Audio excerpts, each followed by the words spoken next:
મોરબીમાં એસટી બસનો ડ્રાઈવર નશાની હાલતમાં પકડાયો. છોટાઉદેપુર મોરબી એસટી બસનો ડ્રાઈવર નશાની હાલતમાં શિરોઈ પાસે બસ ચેકિંગ દરમિયાન ભાંડો ફૂટ્યો હતો.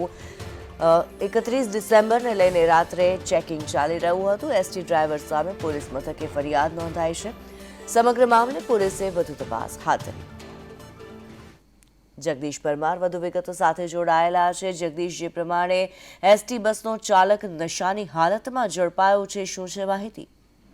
એકંદરે ચોક્કસથી વાત કરવામાં આવે તો હળવદમાંથી છોટાઉદેપુર મોરબી તરફ બસ જઈ રહી હતી. આ છોટાઉદેપુર જે બસ મોરબી તરફ જઈ રહી હતી તે શિરોઈ પાસે સર્પાકાર હાલતમાં બસ ચાલક ઝડપાયો હતો. જો આ બસ ચેકિંગ દરમિયાન આ ડ્રાઈવર ઝડપાયો હતો જે નશાની હાલતમાં હતો અને આશરે 25 થી વધુ મુસાફરો હતા અને જેઓ ચીસાચીસ કરતા આ બસ ત્યાં રોકવામાં આવી હતી અને 25 થી વધુ મુસાફરો ત્યાં રજડ્યા હતા. આ જે બસ ચાલક છે તેને હળવદ પોલીસ મથકે લાવવામાં આવ્યો હતો. સાથે બસને પણ હળવદ પોલીસ મથકે લાવવામાં આવ્યો હતો અને બસ ચાલક સામે ગુનો નોંધાયો હતો. સિનરી જી, ધન્યવાદ જગદીશ આ માહિતી માટે.